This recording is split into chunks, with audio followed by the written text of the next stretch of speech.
Thank you. I was hoping someone had a glass beside them. Thank you very much. As we continue along with the dialogues and continue our great tradition of lunchtime speakers, it is my pleasure to bring forward someone who will introduce the Clara Barton Lecture. This, I believe, is the fourth year, beginning in 2012. Federico, where'd you go? Oh, God. This is the fourth year that the American Red Cross has been a sponsor to the dialogues and have sponsored this lecture. And we couldn't be more pleased with the relationship that we have developed with them.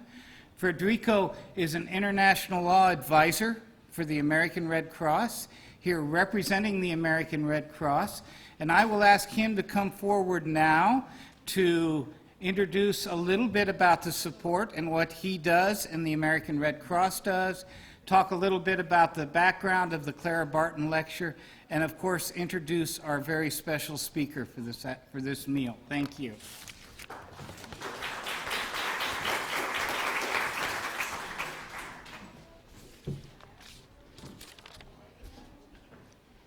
Well, good afternoon. I always find being behind a microphone strange, so bear with me. Can you hear me back there?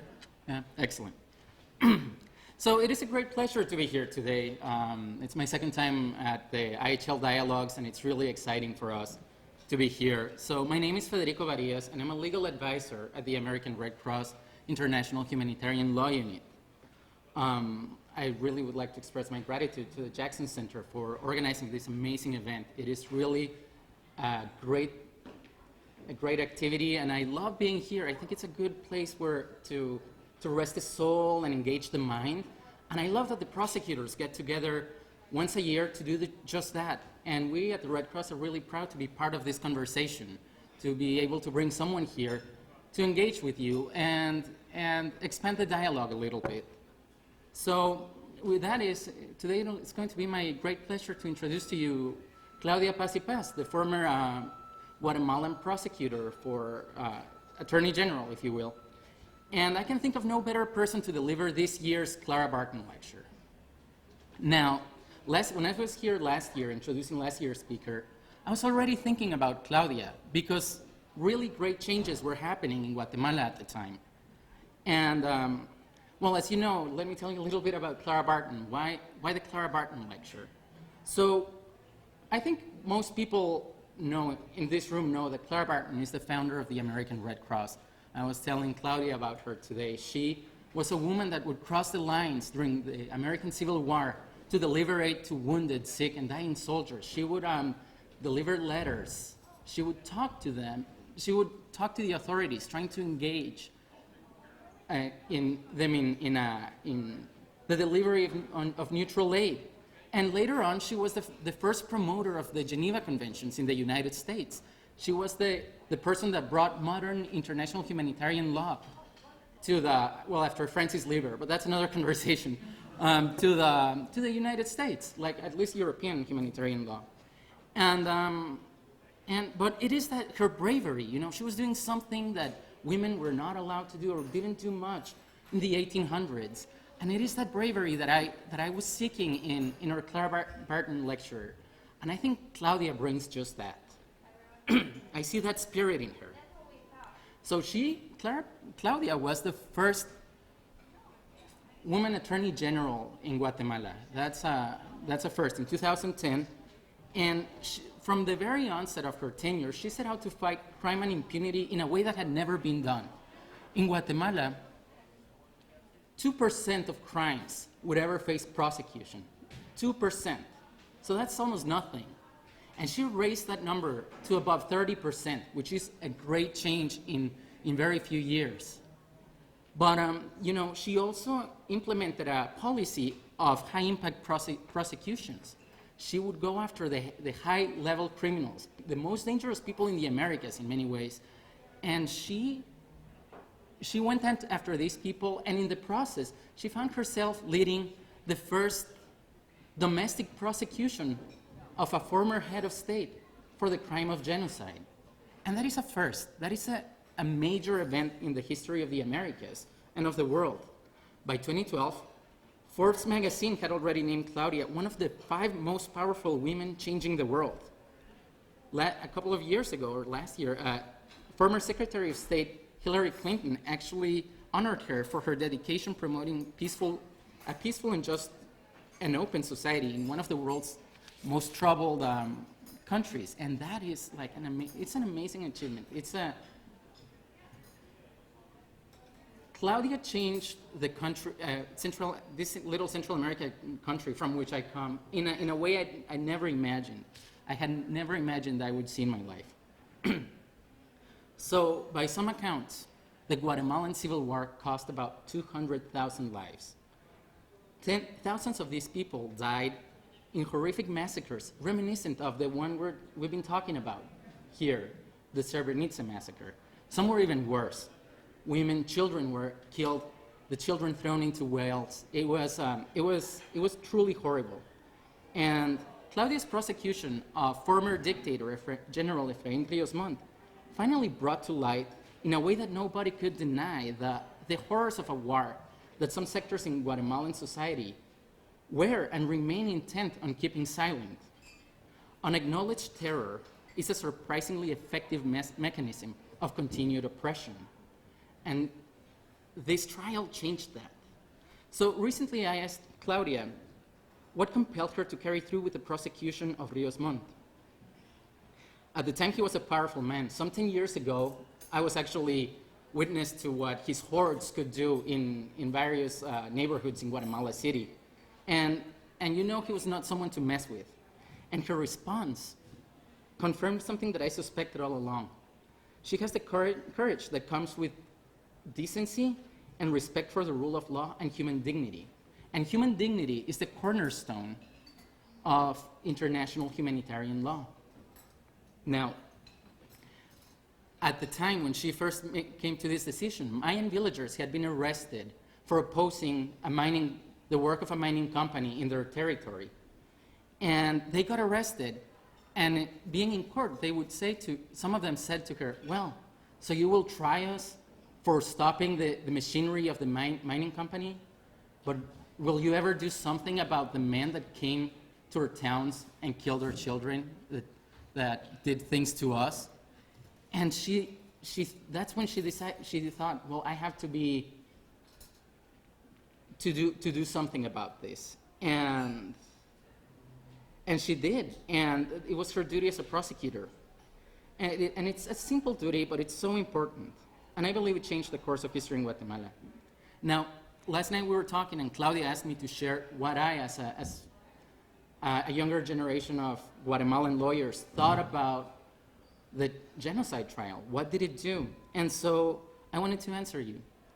And I cannot speak for my generation, for all of them. But I can tell you what I believe. And I believe that last night's panel hinted at the key points of, when discussing the impact of the ICTY, of what your trial did.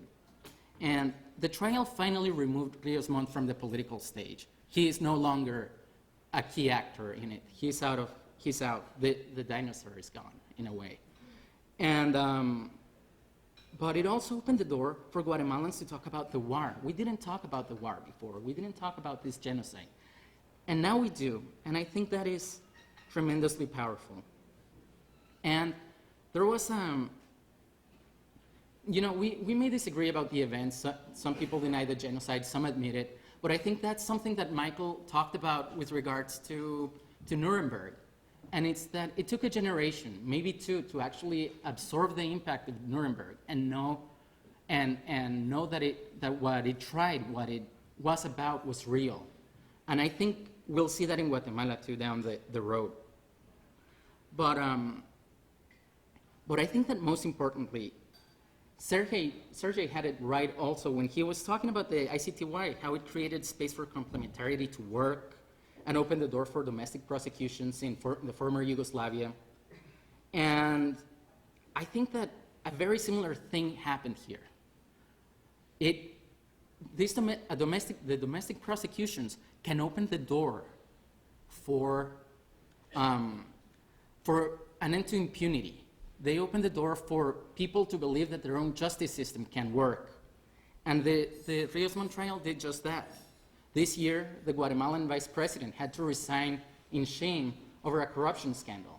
Right now, people are marching in the streets asking for the president to step down because he is involved in the same scandal. And the amazing thing is that people are marching in the streets clamoring for the rule of law and for the survival of the Constitution, of constitutional order. What an interesting way to do a revolution. It is, we want change through the rule of law. And that, I think that is tremendous. And I think that's something that the Rios Montt case achieved. And so, Claudia, you opened the door to change. So, with that, please join me in welcoming Claudia to the stage.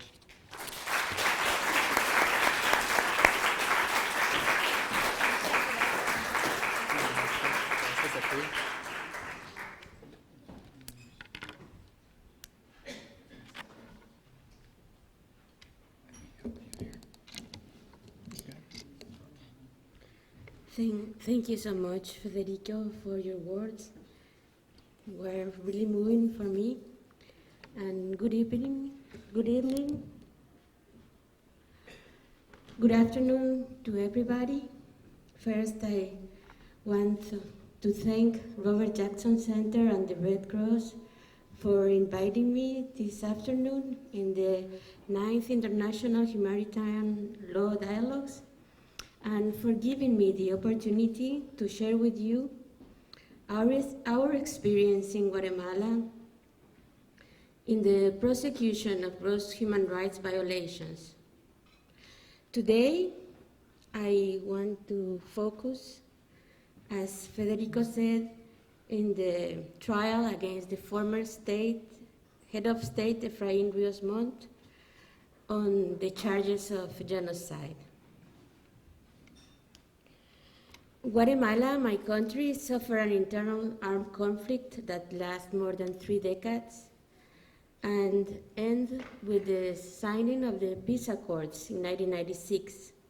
The Truth Commission, sponsored by the United Nations, document more than 40,000 victims, direct victims, including men, women, and children.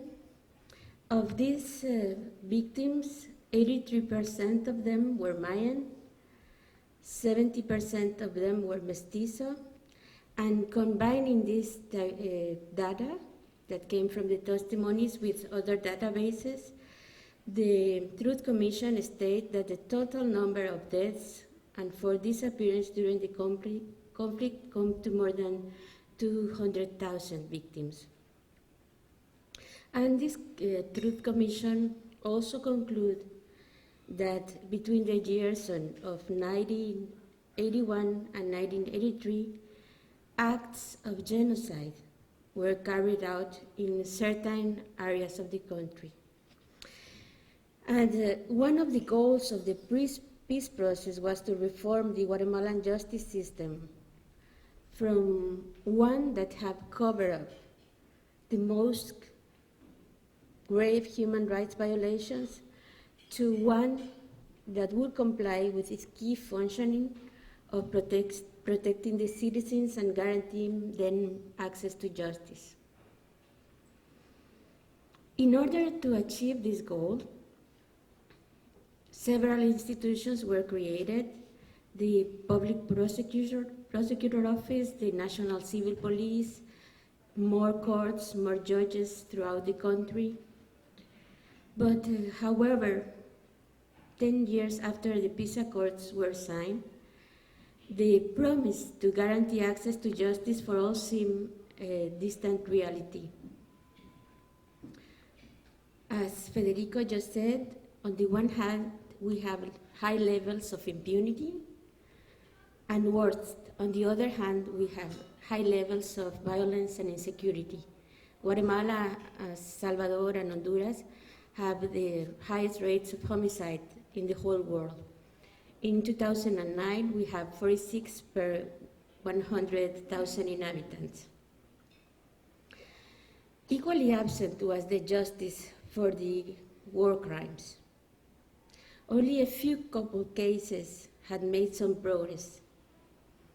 We have more than 6,000 bodies that were exhumed, but no of them lead to a conviction in a court. Citizens in Guatemala did not trust the justice system because it had never demonstrated independence.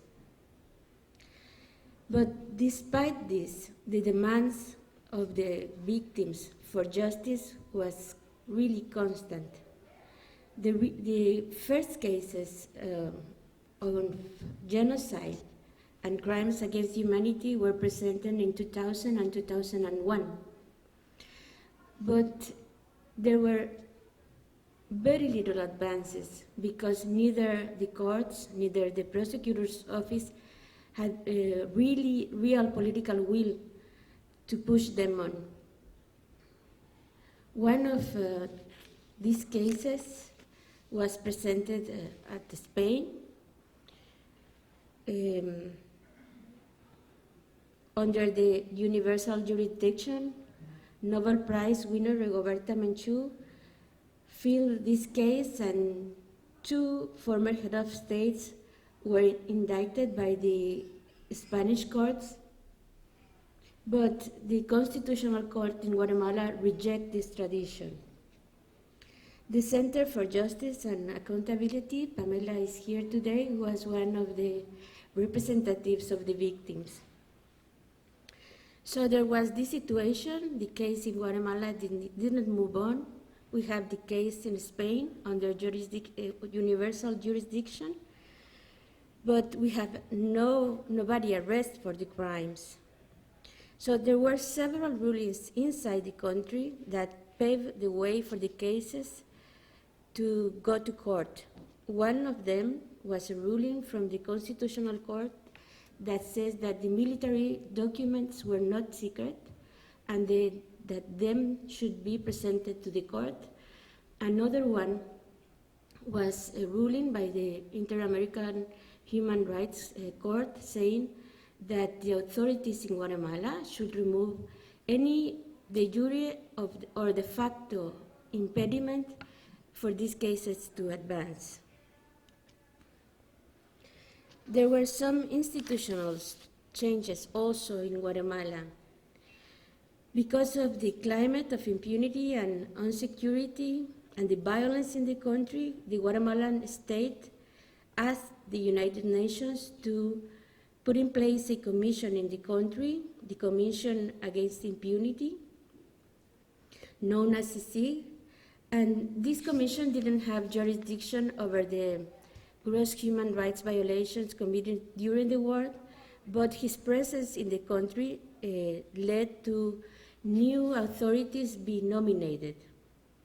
I was elected after the then Commissioner Carlos Castresana protested the appointment of an Attorney General with alleged links to organized crime, and the Constitutional Court annulled the whole process.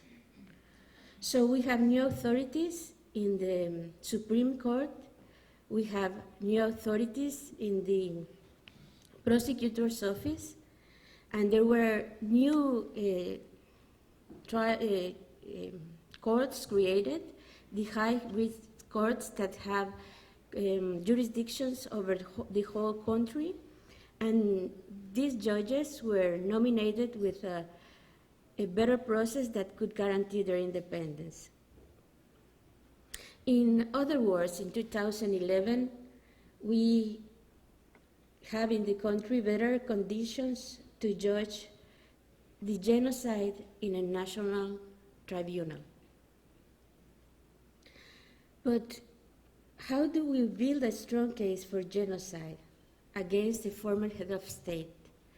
I have to say here that it was the work, first it was the demand of the victims for justice. And there were a team of lawyers, of national lawyers, a team of international lawyers that for years built this case.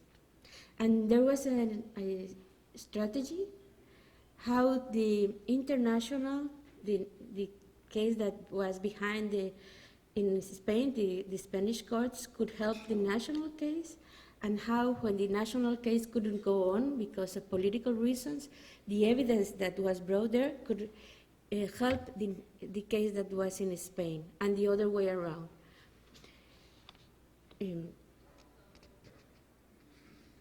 When we look at the case, we have to take a first decision.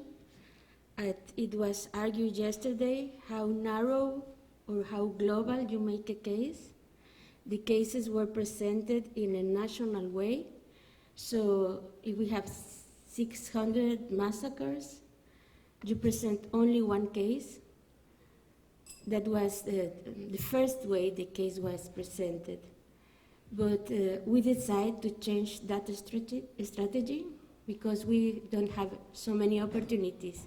We only have one opportunity, so we have to build a really strong case. So we narrowed that first case that was presented, and we focus it in only one region in the country, the region where the most cruel acts were committed, the Ixil region that is in the northern part of Guatemala, and the violence there was against a specific ethnic group, the Mayan Ixil people. So first we have a national case, we narrow it to a case that is again a specific ethnic group within the Mayan population in Guatemala. It is estimated that during the war on these three municipalities that comprise the Ixil, the area Ixil, Nevaj, Chajul, and Cotzal, there were 5,000 deaths from a population of 40,000 inhabitants. During the tenure of former head of state, Efraín Ríos Montt, for 18 months, there were 1,771 fully identified and documented victims. Regarding these deaths, we have documents, we have forensic evidence, and we also have the witness, the relatives that watch how they were killed. And we have the proof, the evidence that these fatalities were, all of them, they were civilians.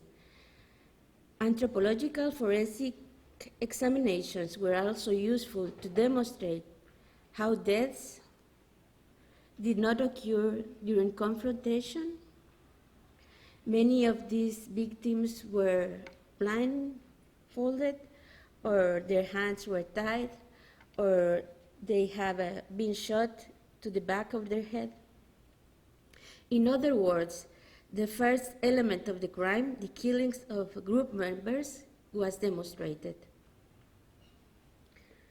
This level of violence also generated the displacement of the 90% of the population of the Ixil group. They ran into the mountains. Some remained there for weeks, some remained there for months, and some for years until the signing of the peace accords. The population that decided to go back was resettled in what was called model villages, where they live under a strict monitoring from the military forces. And the population that didn't want to come back was called the communities of population in resistance, en español las comunidades de población en resistencia. And for many years, they were besieged and bombed by the military forces. And many of them died from starvation and diseases.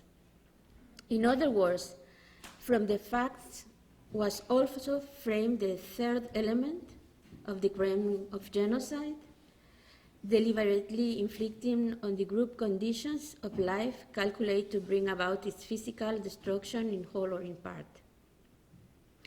The proof of this element were also exhumation in the area of displacement and the testimonies of survivors and expert witnesses.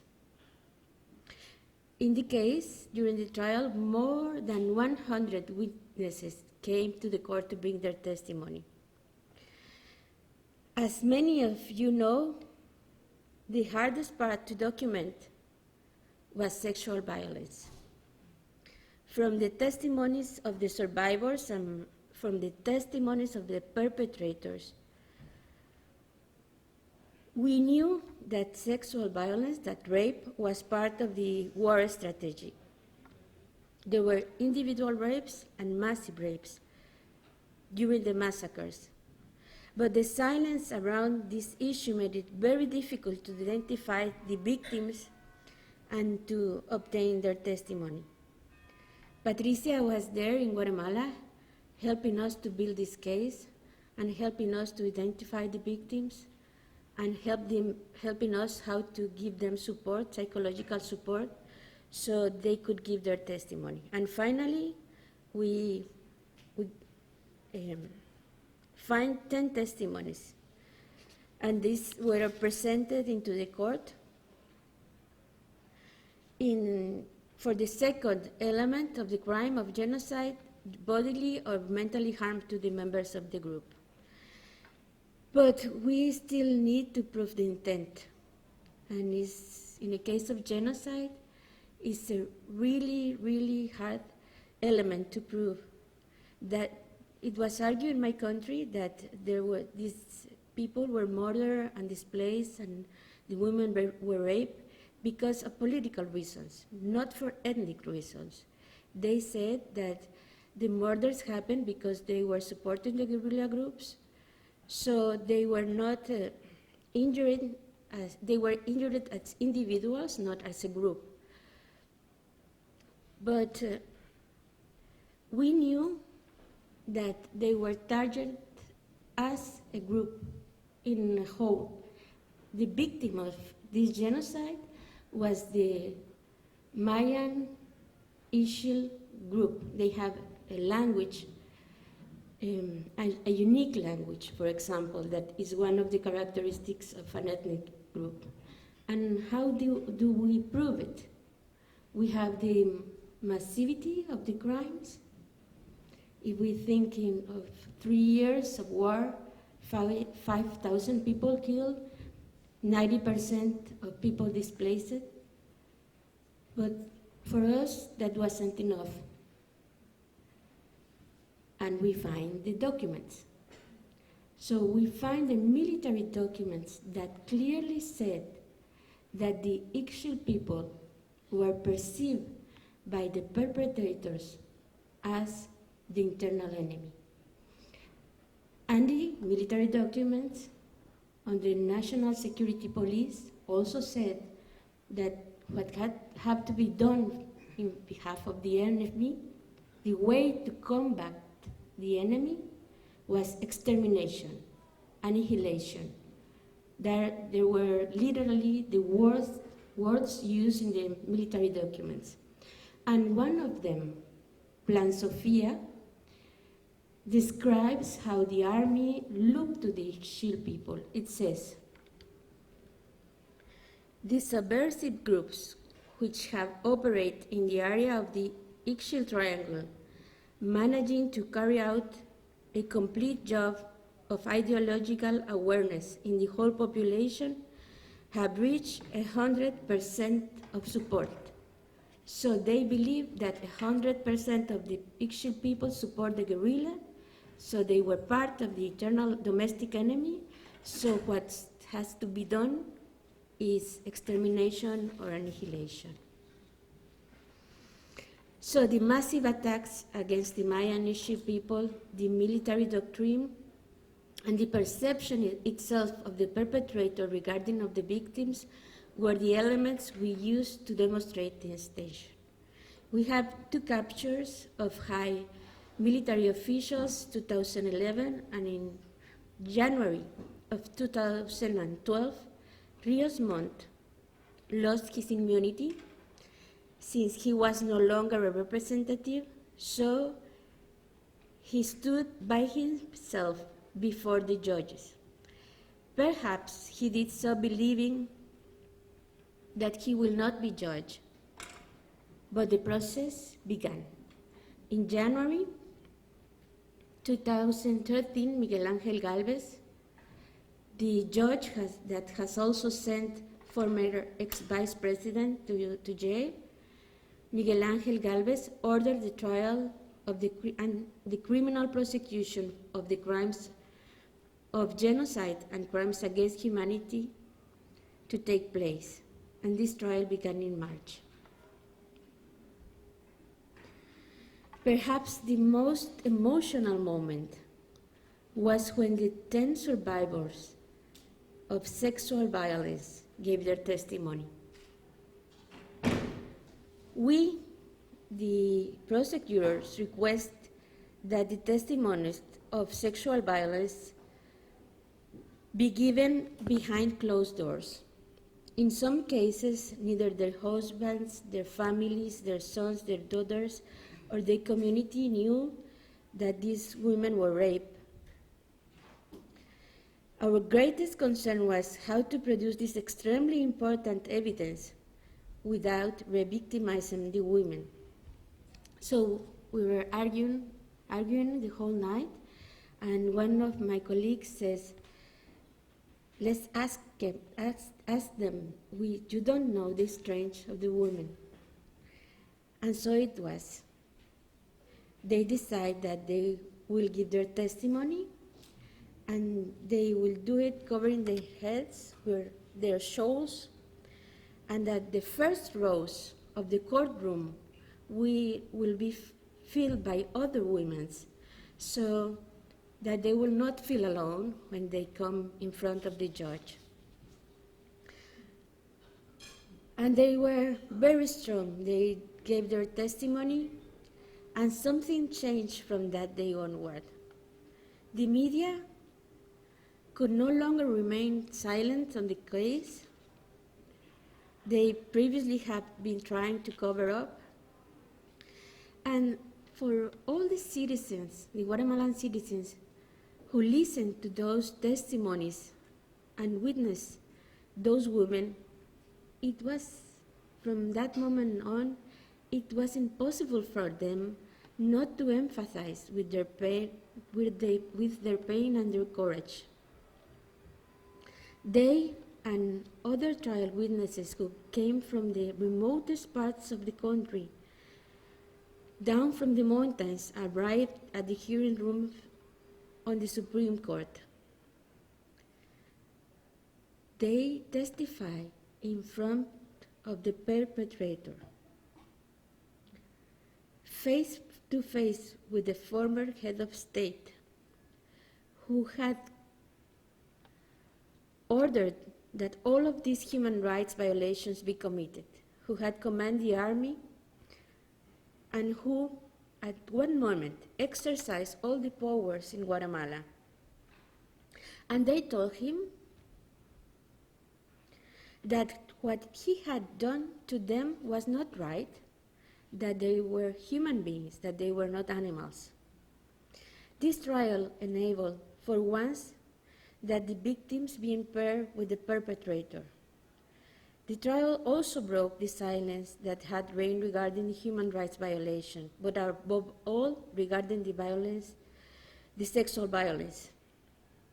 And this trial allowed the guilty to leave the woman's body and their lives and be placed where it should be, in the shoulders of the perpetrators. On the 10th of May of 2013, the High Risk Court issued a verdict that the former General Efrain Rios Montt was guilty of the crime of genocide and crimes against humanity.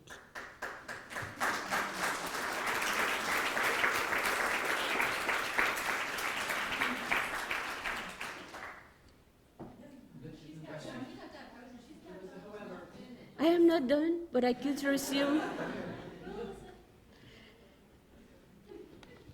I was happy also when I heard the verdict, but it only lasted for 9 days. He was only 9 days in jail. And the Constitutional Court annulled the verdict because they said that the judges have violated his right to defense.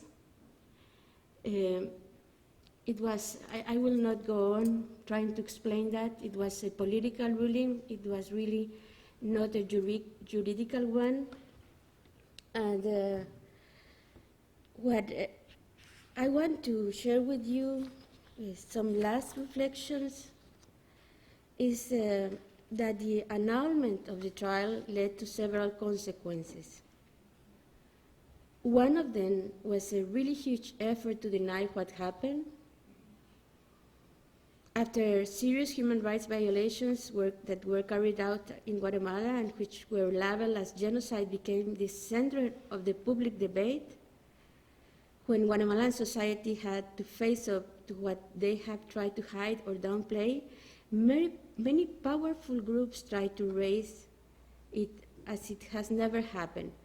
For example, we have a decree, a law, not a law, a decision made by the Guatemalan Congress denying that genocide has taken place.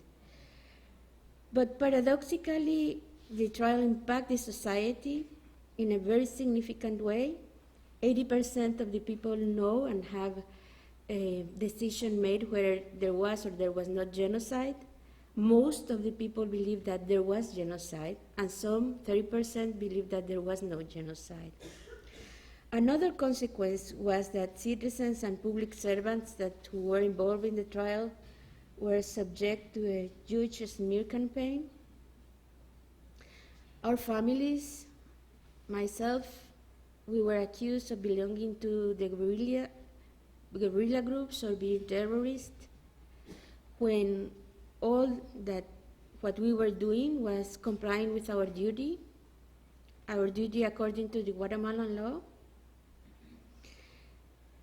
So in the last 2 years, I have asked myself, was it worth it? But I am sure that it was worth it. For the victims, even that the ruling was annulled, they said that it's the heritage for their children. And I think that the justice system in Guatemala demonstrates that things could be done, that you could have a very strong case against an ex-head of state, and that the judges could rule independently and said that he's guilty. And today in Guatemala, as Federico was saying, unprecedented historical moments are happening.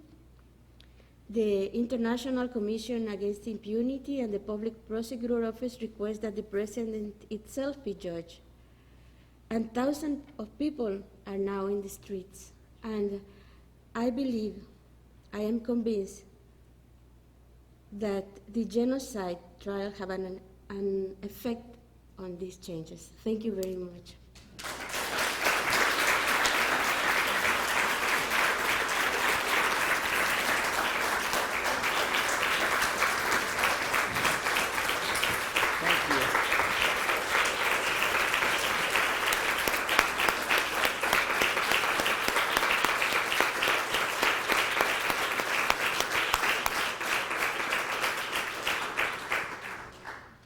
Thank you very, very much. It was wonderful. Thank you. Thank you. We would like to present to you a DVD of Liberty Under Law, the Robert H. Jackson story. Thank you. So we hope that you enjoy it, and thank you very much for being with us. Okay, Thank you. so much.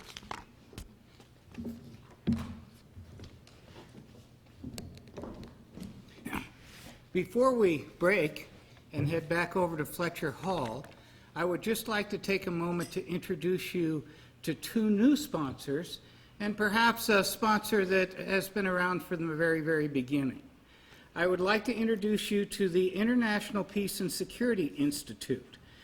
The Institute, founded on the core belief that education can mitigate violent conflict, the International Peace and Security Institute facilitates the transfer of knowledge and skills to a global audience from the world's premier political leaders, academic experts, practitioners, and advocates.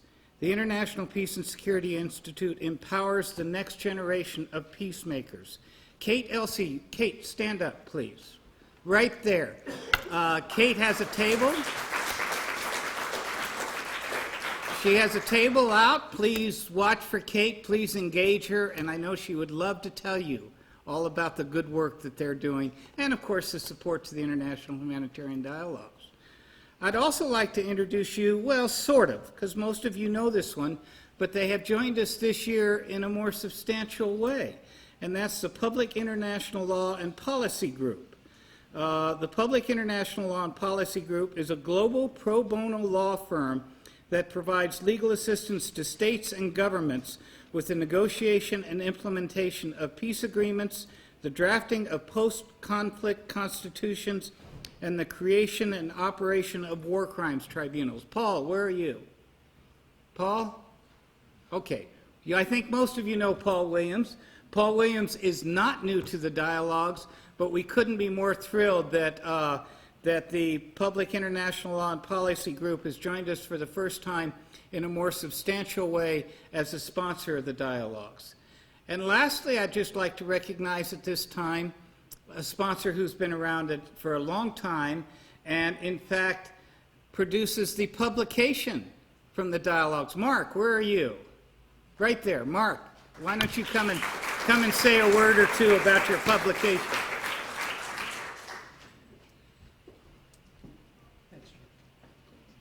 Thanks very much. It's always a great honor for the American Society of International Law to participate in these annual events. And I did want to let you know that we have the proceedings of the 8th International Law Dialogues hot off the presses. They're right outside. Those of you who participated as presenters or speakers are entitled to a free copy. And anyone else who would like a copy can have one for a special price of $25. Just at this meeting. And I particularly want to introduce the person who produced this for us, who is also here, Emily Schneider, our new editor of the dialogues.